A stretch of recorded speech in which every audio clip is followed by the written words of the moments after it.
یہ قرآن ایک بابرکت کتاب ہے جسے ہم نے آپ صلی اللہ علیہ وسلم پر نازل کیا تاکہ لوگ اس پہ غور اور فکر کریں اور تاکہ اہل فہم اس سے نصیحت حاصل کریں۔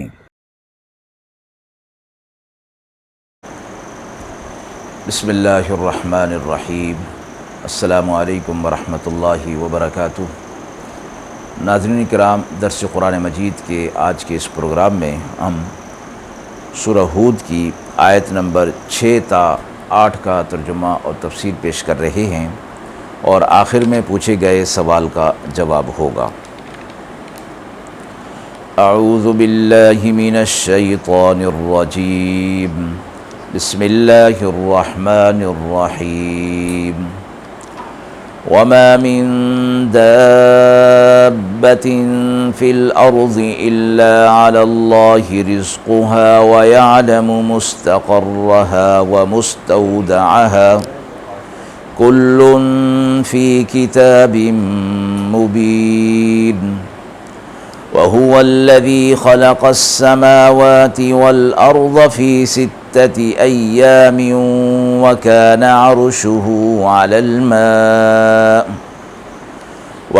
عرشه على الماء ليبلوكم أيكم أحسن عملا ولئن قلت إنكم مبعوثون من بعد الموت ليقولن الذين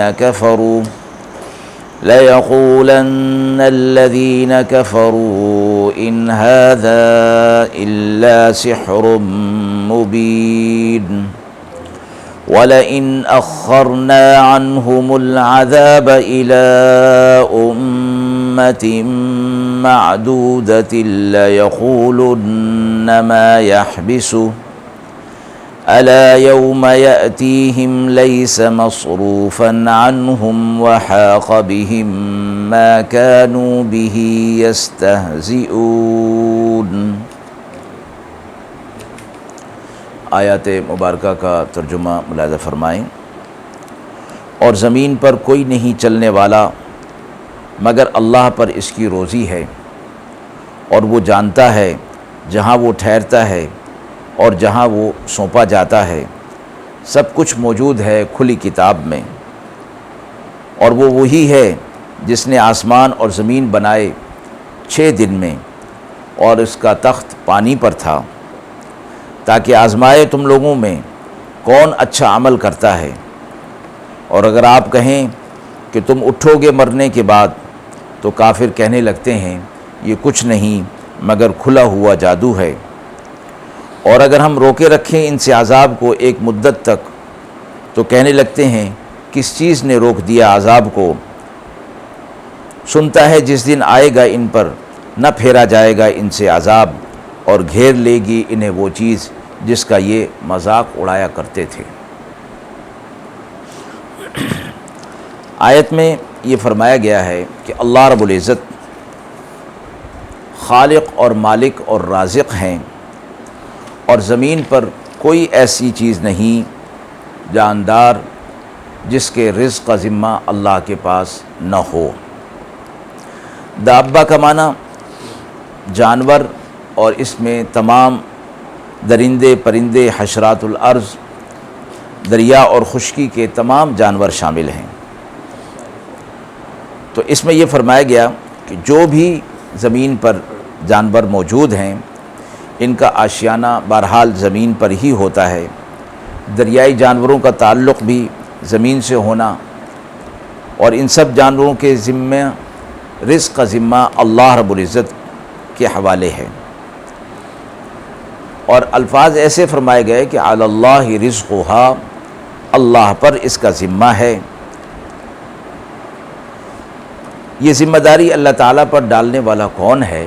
فرمایا گیا کہ وہ اللہ خود ہی ہے، یعنی جس اللہ پر کوئی ذمہ داری ڈالی نہیں جا سکتی، لیکن اللہ نے اپنے فضل سے یہ ذمہ اپنے اوپر لے لیا ہے، اور اپنے فضل سے یہ وعدہ فرما لیا ہے، اور صادق اور کریم ذات کا وعدے کی خلاف ورزی کا کوئی امکان نہیں ہے۔ اس لیے کوئی چیز اللہ کو کسی حکم کا پابند نہیں کر سکتی، لیکن اللہ نے اپنا فضل فرمایا ہے۔ اور رزق ایسی چیز کو کہا جاتا ہے جس سے جاندار اپنی غذا حاصل کرے اور اس کے ذریعے سے اس کی روح کی بقا اور جسم کی بقا ہو اور اس میں بڑھوتی اور اس کو قوت حاصل ہو۔ اللہ تبارک و تعالیٰ کی طرف سے فرمایا گیا کہ یہ رزق کی ذمہ داری ایک واضح کتاب کے اندر بھی موجود ہے اور لکھی ہوئی ہے، تاکہ انسان یہ نہ سمجھے کہ زبانی کلامی بات ہے۔ یہ سب کچھ ایک واضح کتاب کے اندر لکھا ہے، اور اس واضح کتاب سے مراد لوح محفوظ ہے۔ کائنات کے تمام تقدیرات کے معاملات اس کے اندر درج ہیں، اور جو موقع کے اعتبار سے، ضرورت کے اعتبار سے متعلقہ فرشتوں کے حوالے کر دیا جاتا ہے، جو اس کے انتظام اور انصرام پر اللہ تعالیٰ کی طرف سے مقرر ہیں۔ ساتھ ہی یہ فرما دیا گیا وَيَعْلَمُ مُسْتَقَرَّهَا وَمُسْتَوْدَعَهَا، اللہ تبارک و تعالیٰ اپنی مخلوقات کے ٹھہرنے کی جگہ اور اس جگہ جہاں کوئی عارضی طور پر ٹھہرتا ہے، ایک مستقل ٹھہرنا اور ایک عارضی ٹھہرنا، مطلب یہ کہ اللہ تبارک و تعالیٰ جو رزق کو پہنچانے والے ہیں، دنیا کے لوگوں اور حکومت کی ذمہ داری کی طرح نہیں کہ اگر کوئی شخص، کوئی حکومت کسی کی رزق کی روزی کی ذمہ داری لے لے تو اتنا کام تو بہرحال کرنا پڑے گا اس کو کہ اپنی مقررہ جگہ کو چھوڑ کر اگر کسی دوسری جگہ جاتا ہے تو اسے اس کی اطلاع کرنی ہوگی کہ میں فلاں فلاں جگہ ٹھہروں گا اور اتنا عرصہ ٹھہروں گا اور اس کے بعد وہاں سے چلا جاؤں گا، تاکہ اس کی رزق کے پہنچانے کا انتظام دوسری جگہ پر کر دیا جائے۔ اللہ تعالیٰ پر یہ چیز کوئی بار نہیں ہے کہ کوئی شخص کہاں پر ہے، عارضی طور پر ہے یا مستقل طور پر ہے۔ اللہ تبارک و تعالیٰ اس کے رزق کا انتظام وہیں کر دیتا ہے جہاں وہ پہنچ جاتا ہے۔ اگلی آیت میں فرمایا کہ اللہ تبارک و تعالیٰ کی ذات ایسی ہے کہ جس نے اس کائنات کو، زمین و آسمان کو 6 مختلف مراحل کے اندر پیدا فرمایا، اور اللہ تبارک و تعالیٰ کا تخت حکومت عرش جسے کہا جاتا ہے وہ پانی پر تھا، اور یہ سب کائنات کا نظام اللہ رب العزت نے اس لیے قائم کیا تاکہ وہ معلوم کرے کہ تم میں کون اچھا عمل کرتا ہے، اعمال صالحہ والی زندگی کون گزارتا ہے۔ اور اس کے لیے اللہ تبارک و تعالی نے کائنات کے نظام کو بنا دیا۔ اب انسان کو کہا گیا کہ اپنے اعمال کو کی درستگی کے اندر اس دنیا کے اندر لگ جائے، اور اسے یہ بتا دیا گیا کہ اس کا اس دنیا کے اندر پیدا ہونا اور اس کے لیے کائنات کو سارا انتظام اور انصرام کرنا یہ صرف اس مقصد کے لیے ہے۔ اگر انسان کو اس کائنات کے اندر، اس دنیا کے اندر پیدا نہ کرنا ہوتا تو اللہ تبارک و تعالی اس کائنات کو پیدا نہ فرماتے۔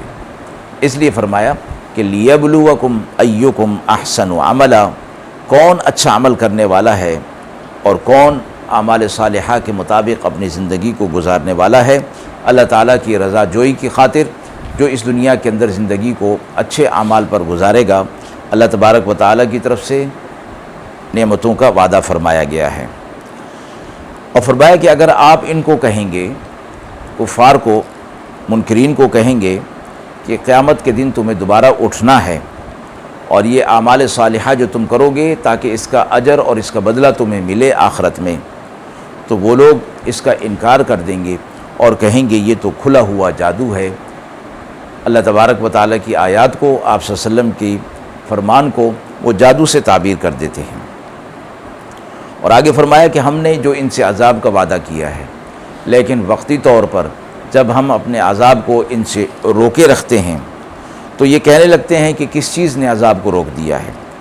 آپ صلی اللہ علیہ وسلم سے کہتے ہیں کہ آپ ہم پر وہ عذاب واقع کر دیجئے کہ جس کے بارے میں آپ ہمیں کہتے ہیں۔ قرآن نے فرمایا ہے، آپ صلی اللہ علیہ وسلم سے فرمایا کہ آپ ان سے کہہ دیجئے کہ مجھے اس چیز کا اختیار نہیں کہ جس عذاب کی میں بات کرتا ہوں اس عذاب کو میں تم پر واقع کر دوں، البتہ اگر تم انکار کرتے رہے تو مجھے قوی اندیشہ ہے کہ تم عذاب کے اندر مبتلا ہو جاؤ گے۔ اگر اس دنیا کے اندر اللہ کی حکمت اور مشیت نہ ہوئی تو آخرت کا عظیم دن، قیامت کا بڑا دن، اس کے اندر تم عذاب میں ضرور مبتلا ہو جاؤ گے۔ پھر فرمایا کہ قیامت کا دن ہوگا تو ان سے عذاب کو پھیرا نہیں جائے گا، ان کو مہلت نہیں دی جائے گی۔ یہ دنیا ہے کہ جس میں اللہ رب العزت کی طرف سے ان پر باوجود انکار کے عذاب نہیں آتا۔ اس مہلت سے انہیں فائدہ اٹھانا چاہیے اور اپنے اعمال سے رجوع کرنا چاہیے، اور قیامت کے دن پھر یہ عذاب انہیں گھیر لے گا، اور یہ وہ عذاب ہوگا جس کے بارے میں یہ دنیا کے اندر مذاق اڑایا کرتے تھے۔ یعنی آپ صلی اللہ علیہ وسلم سے یہ دو وجہ سے عذاب کی بات کیا کرتے تھے۔ ایک یہ کہ آپ صلی اللہ علیہ وسلم جس عذاب کی بات کر رہے ہیں وہ عذاب آنے والا نہیں ہے، آپ محض ہمیں ڈرا رہے ہیں۔ اور دوسرا، اس مذاق کے طور پر کہا کرتے تھے کہ آپ جس عذاب کی بات کر رہے ہیں وہ عذاب ہم پر واقع کر دیجیے، اور مذاق اڑایا کرتے تھے۔ اس لیے فرمایا جس چیز کا یہ لوگ مذاق اڑا رہے ہیں، مذاق کر رہے ہیں، قیامت کے دن جب وہ عذاب انہیں گھیر لے گا تو پھر مہلت ان کی ختم ہو جائے گی۔ وہاں پھر ان عذابات کی وجہ سے سوا حسرت اور افسوس کے ان کے ہاتھ میں کچھ بھی نہیں آئے گا۔ آیت کے حوالے سے سوال پوچھا گیا ہے کہ رزق کا ذمہ اللہ تعالیٰ کے پاس ہے، اس کے باوجود انسان اور جانور بھوک پیاس سے مر جاتے ہیں، اس کی کیا وجہ ہے؟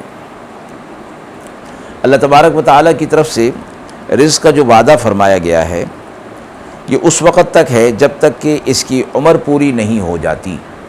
جیسے حدیث مبارکہ میں ہے کہ انسان اپنے رزق کا آخری لقمہ جب تک نہ لے لے اس وقت تک اس پر موت نہیں آتی۔ تو جب اس کی موت کا وقت مقرر ہو گیا اللہ تبارک و تعالیٰ کی طرف سے، پھر ایسے اسباب پیدا ہو جاتے ہیں کہ اس کا یہ رزق بند ہو جاتا ہے، یا پھر اس رزق کے بند ہونے کے اسباب پیدا ہو جاتے ہیں۔ بیماری کا پیدا ہو جانا، کسی حادثے کا آ جانا، چوٹ اور زخم لگ جانا جس کی وجہ سے موت واقع ہو، یہ ساری چیزیں اس کے رزق میں رکاوٹ کا باعث بن جاتی ہیں۔ اور اس کا مطلب یہ نہیں ہوتا کہ اللہ تبارک و تعالیٰ کی طرف سے رزق بند ہو گیا، بلکہ مراد یہ ہے کہ جس عمر تک اللہ رب العزت نے اس کے لیے رزق کا وعدہ فرمایا تھا وہ عمر اس کی اب پوری ہو گئی ہے، اس لیے اس کا رزق بند ہو گیا، اس سے اس کی موت واقع ہو جاتی ہے اور وہ اگلے جہان کی طرف چلا جاتا ہے۔ وآخر دعوانا ان الحمد للہ رب العالمین۔